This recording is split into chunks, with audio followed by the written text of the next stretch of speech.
како што најавив, матичниот доктор Кирил Солески го имаме на Zoom платформата. Добро утро, ви благодарам што ја прифативте поканата да бидете дел од денешниот утрински брифинг. Добро утро, Кристина, добро утро на сите гледачи на утрински брифинг. Доктор Солески, пред да преминеме на ковидот, на новите видови на ковид вакцини и топлотен бран, прво да ве прашам, бидејќи вашиот тим е победник во вчерашниот хакатон, првиот во здравството, за нови решенија во овој сектор, за што поконкретно се работи, за какви алатки станува збор? Да, ти благодарам за прашањето, Кристина. Се работи за првиот хакатон во областа на здравството, кој што беше организиран од страна на Фондот за иновации во соработка со фармацевтската компанија Рош. Овој хакатон имаше за цел да создаде решенија за развивање на електронското здравство во нашата земја, бидејќи ковид пандемијата покажа дека вакви алатки кои што може да ги користат граѓаните, навистина може да го напредат, да ја напредат грижата, да ја подобрат грижата за сопственото здравје. И овие 48 часа за викендот, повеќе од 11 тимови имаа можност да ги презентираат своите решенија. Нашиот тим во овој момент би сакал да им се заблагодарам на Софија Христова и Драган Соколовски кои што го работеа техничкиот дел од оваа платформа. Навистина имавме многу напорна работа и успеавме да направиме една сеопфатна платформа која што е навистина иновативна и има за цел да ги интегрира здравствените услуги во нашиот сектор, да ја подобри комуникацијата лекар-пациент и на тој начин да создаде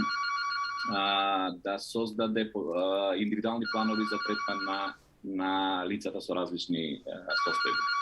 Кога сме кај комуникацијата, веќе можеме да забележиме колку сте потребен на вашите пациенти. Ќе ги замолиме за трпение во наредните 15 минути. Да. Ќе биде преферен кај мојот колега повикот, така да ќе биде решен проблем. Ајде уште еднаш за што конкретно содржи вашата платформа, на кој начин би можело да се подобри комуникацијата помеѓу доктор пациент? Јас се надевам, Кристина, дека ќе имаме можност за ние имаме една временска рамка од околу 2 до 3 месеци да ја развиеме таа платформа и мислам дека би било најдобро да се видиме во тој период кога ќе може да ја презентираме демоверзијата на оваа платформа која што, како што кажав, има за цел да го постави пациентот во центарот на здравствената грижа во нашата земја. Навистина ќе ми биде мило ако се видиме за 3 месеци кога мојот тим ќе ја направи демоверзијата и ќе може да ја презентираме со цел да може граѓаните да ја користат оваа дополнителна алатка која што е планирано да биде интегрирана во рамките на постоечкиот електронски систем познат како Мој термин. Секако дека ќе се видиме за да ја видиме за да ги следиме сите иновативни решенија во здравството. Не ја завршува пандемијата од COVID-19, нови видови се појавуваат. Последно што ја плаши македонската јавност, па и светската, е оној индиски или така наречен делта сој. Зошто е толку опасен, зошто луѓето се толку исплашени и дали навистина е толку помоќен од своите претходни мутации? Да. Ова, како што кажа, така наречена делта варијанта или варијантата која што за прв пат се појави во Индија, брзо се прошири во целиот свет и тоа брзото ширење создаде стравови дека може да ја намали таа трка за зголемување на бројот на имунизирано население, односно примена на вакцини. Ова варијанта предизвикува загриженост бидејќи веќе е присутна во повеќе од 60 земји, вклучувајќи ги САД, Велика Британија и секако овој вид е присутен и во нашата држава. Според првичните сознанија кои што во неколку студии кои што се уште не се, да кажеме, финални, дека е повеќе од 40% полесно пренослива од британската или алфа варијантата и тоа создава можности со вакво ниво на преносливост да се прошири низ целиот свет. Во одредени земји каде што е регистрирана оваа варијанта, делтата варијанта, индискиот сој, забрзано ја заменува претходната алфа варијанта, која што знаеме дека беше многу позаразна од основната варијанта и станува доминантна. Како резултат на тоа се зголемува навистина бројот на позитивни случаи од COVID-19 и хоспитализации во земјите каде што е доминантна варијанта. Кое е решението како да ставиме крај на овој сој па и на сите други мутации? Дали вакцините помагаат за сите нови мутации кои ќе се појават? Да, искуствата од повеќето земји кои што навистина има направено масовна имунизација, односно е имунизирано голем процент од населението, покажува дека имаат вакцините се уште имаат доволно силна ефикасност. Така, например, последната студија што излезе од Англија дека вакцините на AstraZeneca и Pfizer се 33% ефикасни против симптоматска форма на COVID-19 со само една доза, односно над 88% по приемот на втората доза, што произлегува пораката дека за да бидеме целосно заштитени кај вакцините кои што се примаат во 2 дози, потребно е да биде примена и втората доза со цел да се добие целосна заштита од COVID-19 и новите варијанти. Затоа е потребно да се забрза процесот на вакцинација во земјите, па и во нашата земја, со цел да се спречи создавањето на нови мутации, бидејќи тоа е неизбежно се додека не се стави оваа пандемија под една контрола. Во текот на викендот пристигна нови дози од кинеската Sinovac. Ајде малку поконкретно за оваа вакцина. Да, пристигна поголема доза, како дел од поголемата пратка, мислам дека беше околу 500.000 дози на оваа вакцина. Интересно е дека оваа вакцина веќе ја одобри Светската здравствена организација на 1 јуни, што секако создаде сигнал до земјите дека оваа кинеска вакцина е безбедна за употреба и е вклучена во програмата на COVAX за распределба помеѓу дистрибуција на вакцините во сиромашните земји. Исто така се направи проверка од страна на Европската агенција за лекови, тестирање на Sinovac во мај, врз основа на кои се потврди дека ова вакцина создава имунолошки одговор против коронавирусот. Тоа е прва кинеска вакцина која што е тестирана од Европската медицинска агенција со овој метод. Во однос на ефикасноста, вакцината покажува од меѓу 50 и 90% во различни студии, е одобрена во моментов во Кина, Индонезија, Бразил и Турција. И се работи навистина за, да кажеме, добра вакцина која што граѓаните веќе е познато дека се работи за така наречена класичен тип на вакцина која што односно вакцина која што е произведена со метод кој што се користи историски намазат најдолго за производство на вакцини, односно со ослабен вирус на COVID-19. Тоа би значило, претпоставам дека и ова е една од безбедните вакцини. Дали оние кои ќе бидат вакцинирани со неа може да очекуваат некакви нуспојави? Генерално од ние несакани ефекти кои што може да ги слушнеме и да ги прочитаме во однос на другите вакцини кои што сега се користат, како што се температура, омалаксаност, за разлика од нив кај Sinovac и Sinopharm кои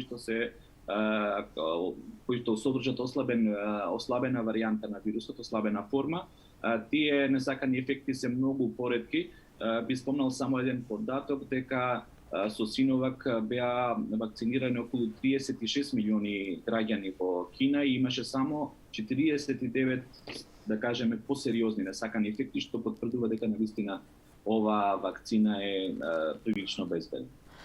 Доктор Солески, едни од најчесто поставуваните прашања се за тестови за антитела, ДДИМЕРи. Што треба? Дали треба да се провериме, дали треба да направиме нешто пред да се вакцинираме, било каква крвна слика или испитување на антителата? Потребно ли е било што од тоа пред вакцинација? Да, Христина, тоа е навистина добро прашање, бидејќи секојдневно тоа се соочуваме со таков тип на прашања. Знаете, граѓаните имаат можност достап до различен тип на информации и секој пат има одредени нејасноти и дилеми во однос на тоа, например, што да се направи пред да се прими вакцината. Навистина, според препораките на сите студии, на сите здравствени организации, дека навистина не треба ништо посебно да биде направено, ниту крвна слика, ниту ДДИМЕРи, ниту антитела. Единствено е потребно на денот кога ќе се прима вакцината, лицето да биде здраво, да нема, да кажеме, активна инфекција со висока температура, кашлица или секако да не заболено од COVID-19 во моментот. Иначе, генерално да резимираме, навистина не е потребно никакво испитување да се прави генерално кај сите лица. Доколку има одредени индикации, секако треба соматичниот лекар да се консултираат и во договор со него да одлучат дали е потребно да се направи нешто, меѓутоа никако на своја рака да прават непотребни испитувања кои што навистина не се индицирани во овој случај. Да, дел од нив можам да кажам и дека коштаат, а граѓаните се веќе истрошени по целата оваа пандемија. Голем број од нас има потреба неколку пати приватно да се тестираат со оние PCR тестови, така што ова е веројатно и добра вест за нашите сограѓани, кои нема да бидат и понатаму изложени на трошок. Доктор Солевски, последно што прочитав од Светската здравствена организација дека препорачуваат трета доза за најранливите, односно за хронично болните. Потребна ли е трета доза за овие лица, дали треба нашата држава да ја обезбеди и третата доза, и ако да, тогаш во кој временски период би требало да се прими и трета доза од вакцините?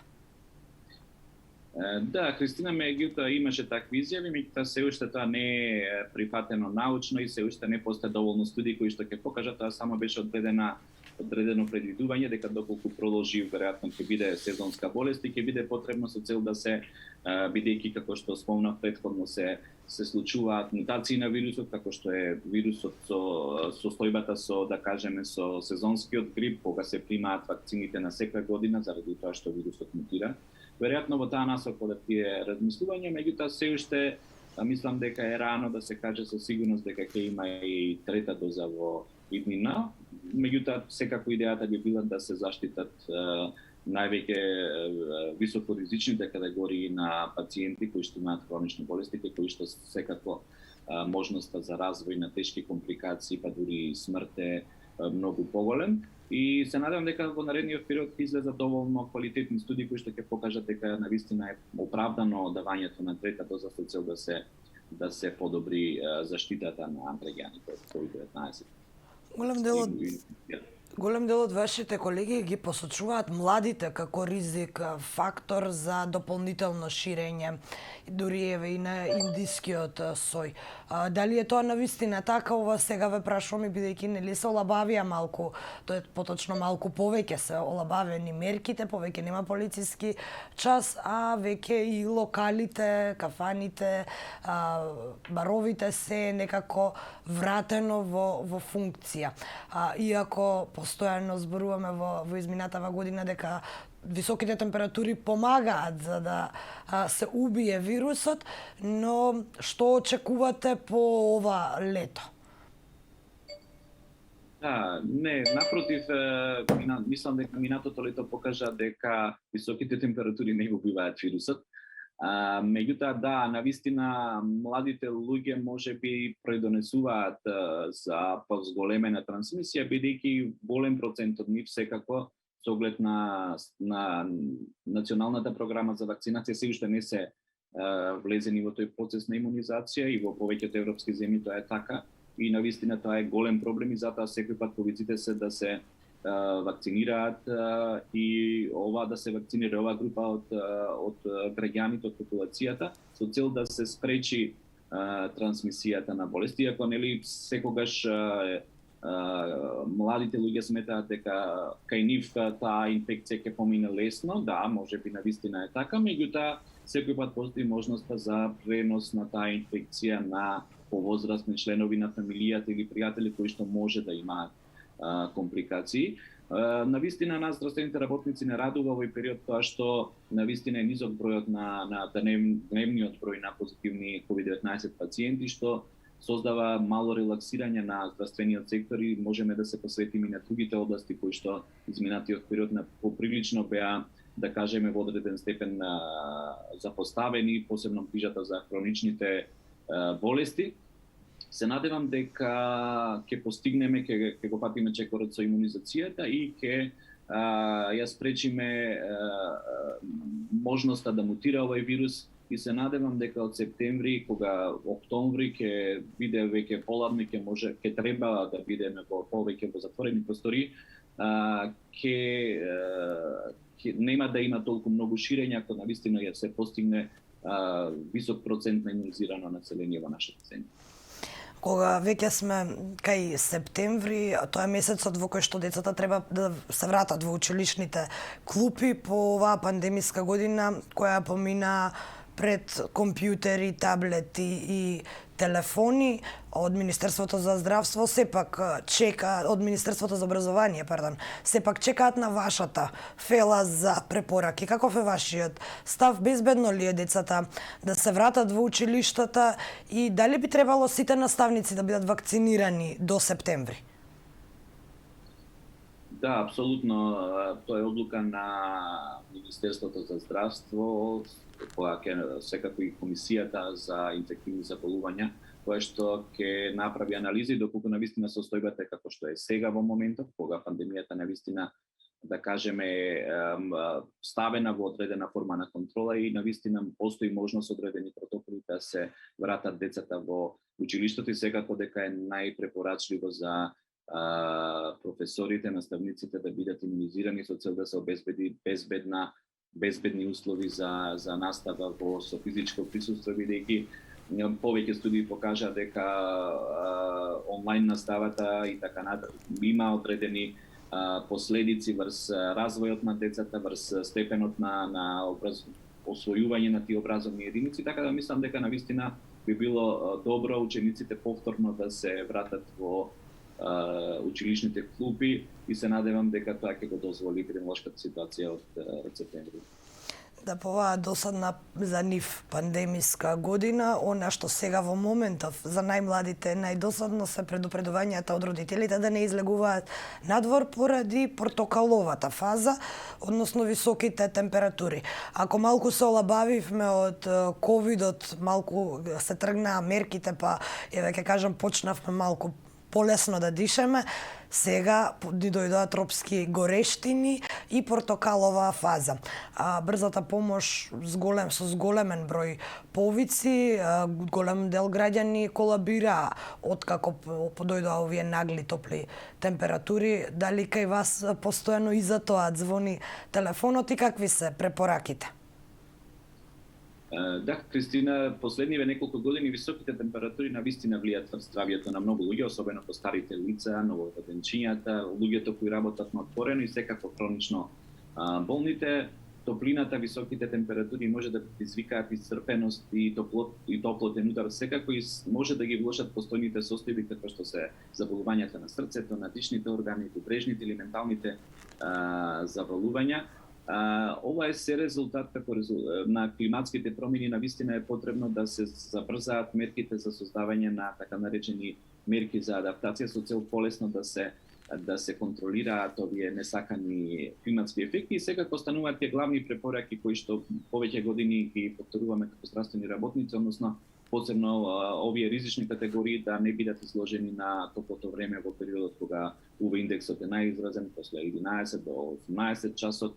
Потребно е да бидат во затворени простори кои што се климатизирани, секако во контекст на она што го зборувавме со COVID-19, доколку се во простор кој што е климатизиран со повеќе луѓе да одржуваат дистанца, по потреба нели секако и маската да ја користат, да се хидрираат доволно, односно да пијат многу повеќе течности, да се ограничи употребата на кафе и шеќер, напитоци со шеќер и алкохол и секако многу важно да користат за крема со заштитен фактор, бидејќи индексот е многу силен и може да направи одредени проблеми на здравјето на кожата.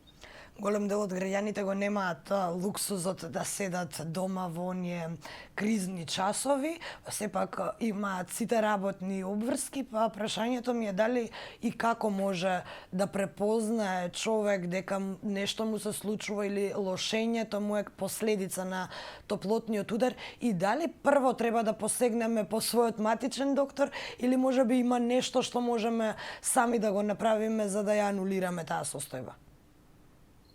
Да, секако како што кажав, имаш право дека голем дел од граѓаните се мора да работат и да функционираат во овие услови, секако препораката се однесува и за нив, доколку почувствуваат било какви симптоми на исцрпеност, на покачена телесна температура.